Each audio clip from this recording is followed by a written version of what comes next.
Hey, thanks for pressing play on this episode of the Brassy Broadcast. I'm your host, Jenn Lisak. I'm a musician, a student of the creative universe, and a curious girl full of questions. I'm also the head broad in charge at the Brassy Broadcasting Company, where I help good people of all kinds create and produce podcasts and other audio content that puts them in the ears, heads, and hearts of new audiences. You can learn more and listen to the entire back catalog of the Brassy Broadcast at brassybroad.com. Before we jump into this episode, I'm asking for a favor, but don't worry, there's something in it for you. If you listened to the last episode, you know I'm working on growing my email list. I also mentioned a tool I created to help me make a habit of good behaviors that will grow my audience and my business. One of you cool cats tweeted that you would like to see it. So big shout out to Michael. You inspired me to make the Brassy Broadcast Weekly Action Tracker available for download at brassybroad.com when you sign up for the email list. It's not a fancy tool. It's a pretty basic spreadsheet, but I stop using tools when they get too fancy and have too many steps. Believe me, I do well just to get this bad boy filled out daily. So if you want the tool, or you want to stay in the loop with the latest episodes, the newest tutorial videos I've created, or you're just curious about what's revving my creative engines, get yourself over to brassybroad.com and get on the list so you don't miss out. Now let's jump into this episode. My guest this week is the super smart Jenn Lisak, founder of Sapphire Strategy, a measured marketing agency. I wanted to have Jenn on the show for a number of reasons. She just went out on her own and started her company earlier this year, and I wanted to hear how she was attracting new clients. I also know that Jenn has been involved with organizations here locally like NAWBO, which is the National Association of Women Business Owners, and Pass the Torch for Women, an organization that empowers women to lead. I was curious about how that involvement impacted her network and how she's been able to leverage some of those relationships. And the third reason I wanted to have Jenn on the show was so that I could be a little sponge and soak up knowledge that just radiates from her when she talks about marketing. The lady is passionate about what she does. She knows her stuff and was happy to share some insight into what we, as business owners, need to be thinking about when it comes to our websites and communication in general. We talk extensively about the power of the language on our website and that we use in presentations and proposals. We must make a habit of being intentional about what we are putting out into the world. The language we use is creating other people's perception of us. So with that, let's dive into my conversation with Jenn Lisak. Jenn Lisak, welcome to the Brassy Broadcast. Thank you so much for having me. You're welcome. And congratulations are in order, I know, because you recently stepped out into the world and started your own marketing agency, Sapphire Strategy. I did. How's it going? It's going awesome. I love it. Tell us a little bit more about what you actually do there. So Sapphire Strategy is what I'd like to call a measured marketing agency. There's plenty of agencies, digital marketing agencies, but our focus is bringing data and intuition together. So I have over 10 years of experience in the digital marketing world, but I also have a traditional business education background. And I have the experience and I have the data background, and I pair those two together to kind of customize strategies for my clients and not go with the trends. Trends come and go. You know, we want strategies that are going to work for our clients and be customized to their needs and not just what the latest best practices are going to be. Yeah, that totally makes sense. Were you nervous about going out on your own? So if I'm being perfectly honest, the decision happened really quickly. And I looked at my fiance. We had just bought a house in December. We're getting married in September. And I decided in January I should start my own business because that makes perfect sense. Right. And I looked at him and I said, "Am I crazy?" And he said, if anybody else asked me, I would say yes, but I just think this is your normal. And it's like public speaking, right? It's right before the word is when you're most nervous, but once you make the jump, you're fine. So it was a little nervous, but I felt pretty good about it. And I think most business owners, sure, being nervous is fine. It's healthy, but you have to feel good about it to be able to do it. What was the scariest part of that for you? Financials. So we bought the house, but we still had rent to pay until the end of March. So we've been paying mortgage, rent, and 2 sets of utility bills for the past 3 months. Oh no! Plus the wedding. Yeah. So that's been interesting. But it's gone really well. We're already at 65% capacity. Really? Yes, in 2 months. That's incredible. Yeah, so it's going really well. So how have you done that? How do you get to 65% 2 months into it? What's the secret sauce there? Well, I was involved with the National Association of Women Business Owners for 1.5 years before, and then I had just joined the 500 Circle with Pass the Torch for Women. Oh, yeah. And I had a good networking circle and just a lot of support from a variety of individuals. And, at DK, I was in charge of client operations. Yeah. I was in charge of getting stuff done. So people wanted to help. And I think inherently when people want to help, you're going to think good things are going to happen. Yeah. Well, and I think that says a lot about you too, as a person, that people want to step out and help. So you must be kind of all right. I hope so. So tell me about the name. Where did the name Sapphire Strategy come from? Well, it kind of all tied together. So my birthstone is sapphire. My engagement ring is sapphire. The actual literal definition, of course, the first definition is the gem, but the second definition, you can't see this over the podcast, but the second definition is literally colors of blue and purple in a hummingbird's tail, and my hair is blue and purple. And then I looked up the meaning of sapphire. I studied crystals, and it stands for wisdom, intelligence, and intuition. And that just tied into the theme of the measured marketing. So it made sense to me. Brilliant. I love it. I absolutely love it. What has surprised you most since going out on your own? This is either going to sound really good or really bad. I love those answers. It's not what I would call easy, but it's not as hard as I thought it would be. Yeah. That's, I have more work-life balance than I've had in a while, which has been interesting. But I also decide what I do with my time. Of course, there's nights where I'm up late or mornings where I'm up way too early. Right.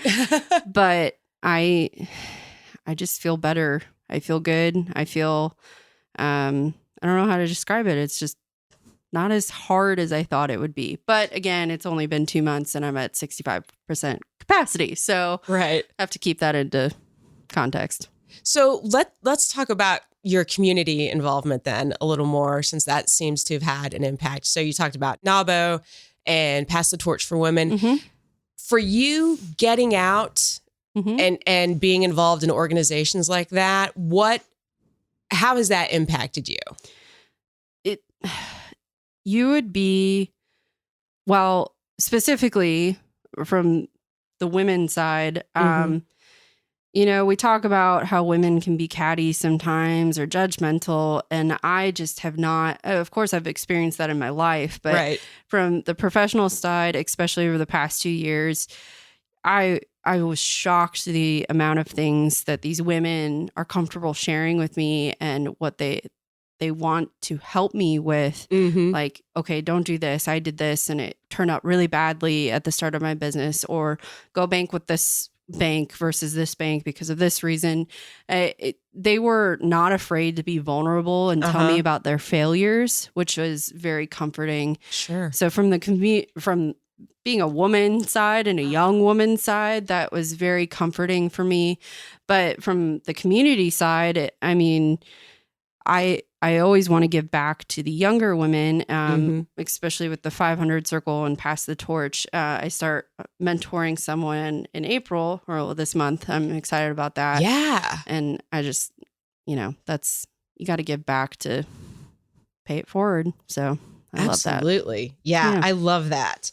So let's jump into your work a little bit and talk about some marketing. And because since this is the Brassy broadcast, let's talk a little bit about the messages that we broadcast out as business owners, whether we are aware of that or not. Mm-hmm. So what is one of the biggest mistakes that you see with potential clients, even as you're having kind of those introductory meetings, that they're just completely unaware of from a marketing standpoint?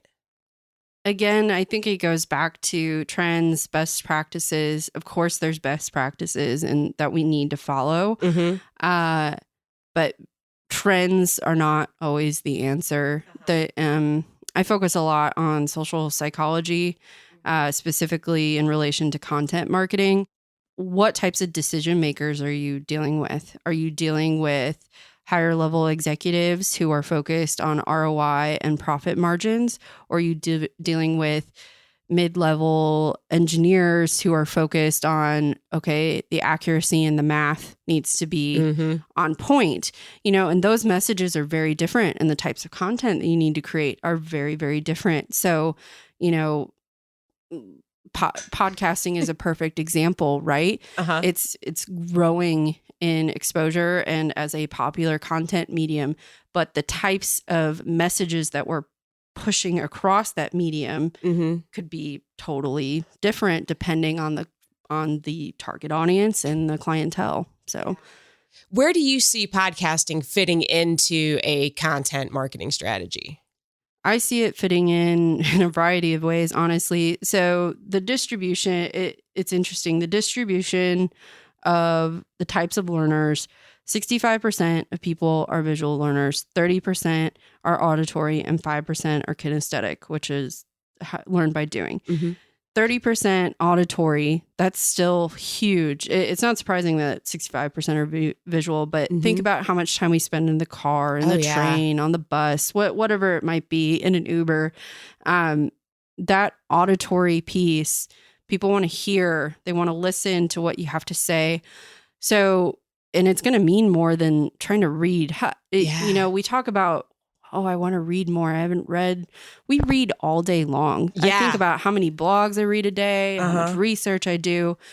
Podcasting can be used to, one, you're using your voice as a thought leader. The more they hear you, the more they're going to associate you, this voice, as a thought leader, even though that word is so cliche. Sorry. Is a subject matter expert. There we go. Okay. They're going to associate with that. And then on the other side of the coin, it doesn't have to be a 45-minute podcast. It could, like CNN does 2-minute snippets every single day, right? I see it fitting in a variety of ways, whether it be one podcast every 2 weeks or you have a news production with a snippet every single day. So yeah, I think that all goes back to your audience and when they're listening and where they're listening and how they're going to best kind of digest all that information. The podcasting geek in me loves this part of the conversation. I love podcasting. It's great. It is. And we binge it like Netflix. Totally. Like we can't just listen to one, like Serial, Serial. Yeah. Oh my gosh. I listened to the whole thing for 10 hours. It was great. Well, we got so wrapped up. I just downloaded the first episode of Shit Town, and we were driving up 69 on, this path that we take quite often, and totally missed our exit off the interstate. So we're like 5 miles past it, and Beth's like, did we miss the exit? I'm like, yes, because this stupid podcast. Yeah, I would do that. Yeah, it's when it's done that well, it's like it's it's kind of scary that we're not paying more attention as we're driving down the road, but I think it's a testament to really good audio. Yeah. When you can get lost in it like that. Well, and I'd be curious to see how much the percentage of how many people are downloading more audiobooks now compared to reading books, even though I do love a good book. Oh, yeah. But I mean, if I'm in the car, I can't read a book, right? Right. So I'm going to listen to the book, and it's great. Yeah, it's like you've got to get that content somehow. So tell me what you love most about what you do in your work. That's a tough question. Again, it might sound cliche.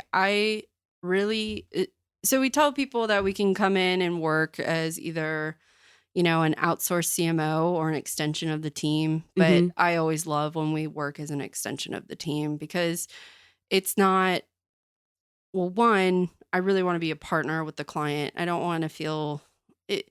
I want to feel as not like a paid relationship, if that makes sense. Oh, completely. Yeah. And I just love being able to help grow their business. I mean, think about, we talk about growing the economy, think about having an impact as a small business when you can help say, I directly impacted this company's bottom line. Yeah. That's a great feeling. And that's probably the favorite part of my job, getting to work with the people as an extension of the team, but also helping directly or indirectly impacting the bottom line and helping the economy grow. I totally get that. It's a completely different vibe when I feel like I'm in that consulting role and that partnership role, as opposed to here's our audio, just go edit it and do something with it. So yeah, I totally get that. Yep. It makes it a lot of fun. It does. What's the best piece of advice you've been given so far about running your own business? Ooh, that's a tough one. I would have to say, one, put aside taxes. That's a good one. Yeah. Two, just be confident. Pricing. So. Oh yeah, let's talk about pricing. It's hard. Yeah. It's hard because services in general are hard to sell, right? Because you almost have to productize your services in order to make it. They're like, well, what's the value in this? A website is at least somewhat tangible to them, and we can do that, right? But that's not to them. That's not the end goal. The end goal is increasing online conversions or increasing conversions in general, right? Yeah. So when we talk about pricing, I'm like, look, here's my life cycle. This is from brand conception to monetizing that brand, all right?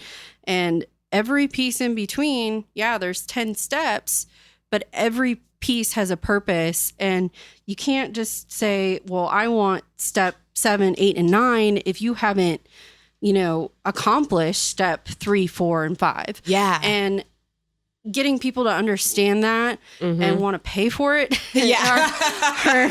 It's tough. So the more confident I am and the more you can't say things that are apologetic, like, well, here's why I'm pricing it this way. Right. Because they can catch on to that, right? Yeah. Yeah. So you just have to say, well, here it is.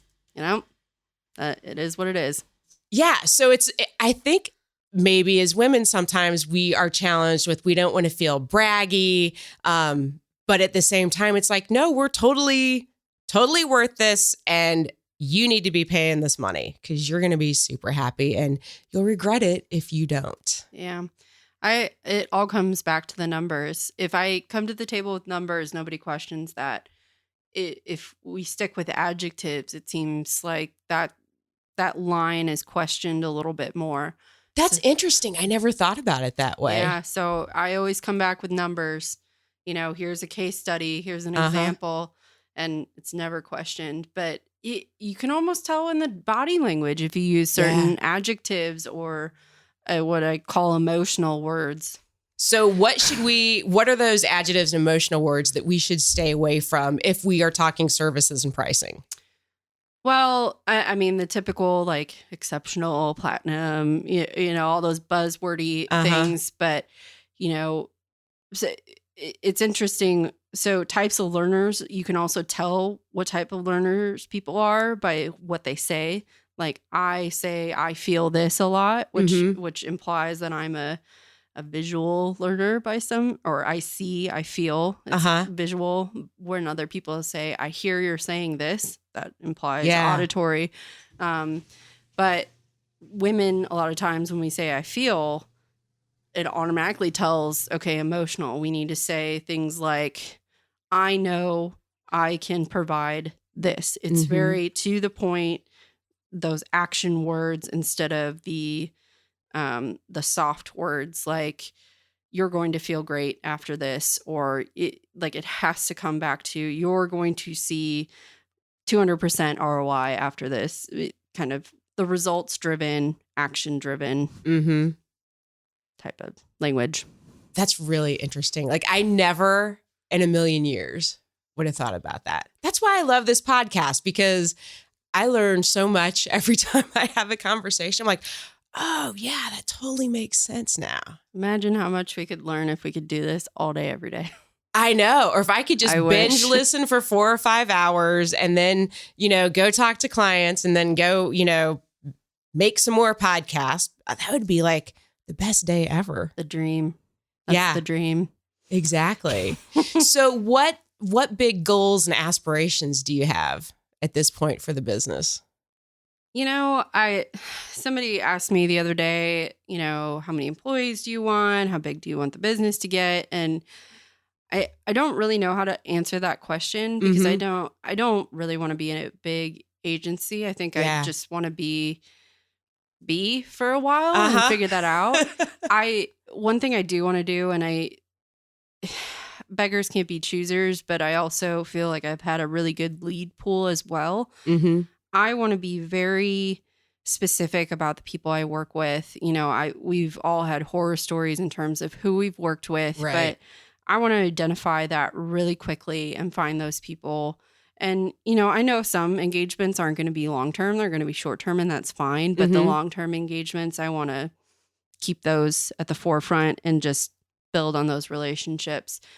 I definitely want to focus on keeping work-life balance as much as possible. I want to find an office. We've been looking, we're looking at the Stutz building, but we haven't heard back. But probably getting an office would be the next goal. I don't know. We're still figuring it out. I'd say we're in a good spot. It's just being for a while and enjoying growing, learning more about people, and learning from the experience for now. What are you doing and how are you going about attracting those ideal clients versus just any client? Yeah. So I'm very specific in the language on the website. So one thing I will say is, when social media got really big over the past 10 years, a lot of people said, oh, the website doesn't matter anymore. All the conversations happen on social. So conversations happen on social. I love social media. It's great. Yeah. So if we're talking about a very simple funnel, the funnel is research, evaluation, final selection.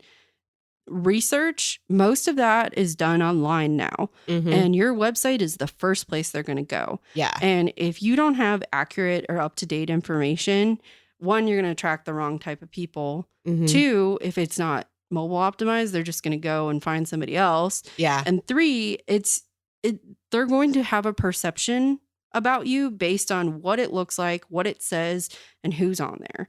So as far as I'm concerned, I was very strategic about the type of language that's on there, what services I put on there, anything and everything that's on there is very strategic. I mean, makes sense, but so I've been very particular about that, but I've also been very particular in my conversations with other people. And we have a good partner network in the sense of, if it's not a good fit for me, I know somebody who they could be a good fit for. And I wanted, so it's been interesting over the past 2 months, I feel like half of my time well, maybe a third of my time is on sales meetings, a third of my time is networking, and the other third of my time is dedicated to partner meetings just to build those referral agreement or referral relationships. Yeah, sure. Those are huge. Right. Because, I mean, if you're sending business their way and vice versa, hello. Yeah. So have you found that you've gotten more of your business and potential leads from your partners, like referral partners and network, versus just having an online presence? Yes. Marketing is always changing. There's no doubt about it. And I think it's going through another big shift. I'm going to answer your question directly, I swear. So, what's interesting to me, obviously people are smart. They know if they give you their email address or their phone number, you're going to call them, you're going to email them. It's going to turn into a badger thing, right? Right. They know it. So what I've seen happen over the past couple of years is the nurture cycle from a digital perspective has gotten shorter and shorter. So firms or companies there might be a couple examples, but they might be under the delusion, oh, hey, we close this deal really, really quickly. Or they might not know somebody's researching them, or they just don't have as much data as they did before because people are unwilling to give their email and they're unwilling to give their telephone number. Perfect example. I had a client, their average sales cycle, we have no idea how long it is because 2 years ago they met a prospect at a conference.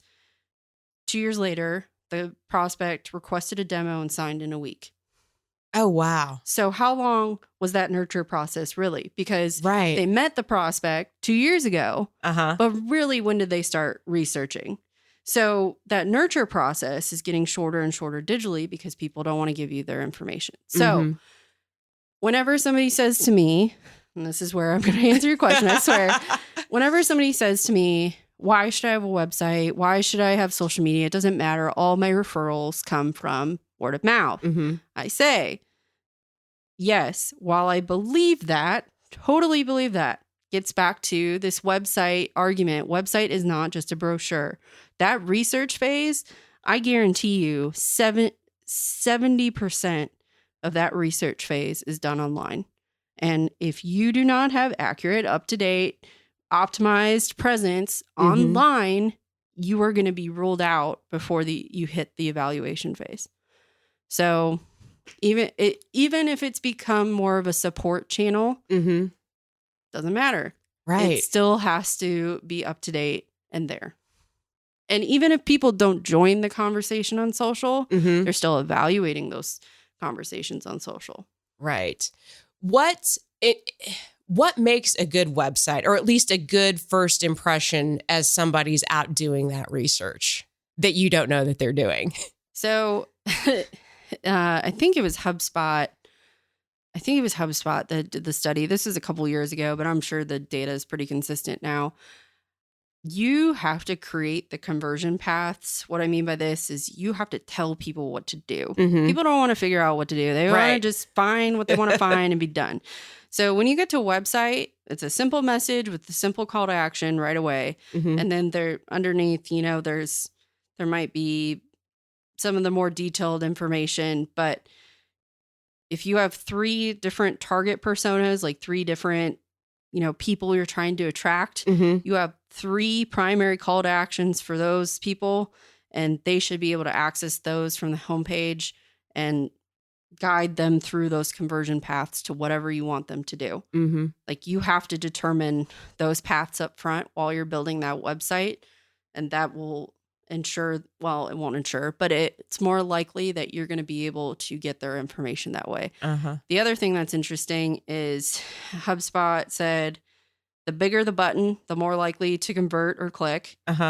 If you include an exclamation point, the more likely to convert or click. Really? Yes, which I know in a lot of brands, they don't want to use exclamation points, understandably, but I swear, the bigger the button, the exclamation point, I think bold definitely made a difference. Now, this probably has changed, and I'll have to look for the most recent data, but green and orange used to be the best converting call to action buttons. Mm-hmm. So that's another thing. Optimized is huge. Obviously, it has to be tablet, mobile. And if they can't get around, they'll go off. Just click off. So when we're done here today, I'm going to go to my website and see that I have some exclamation points on there.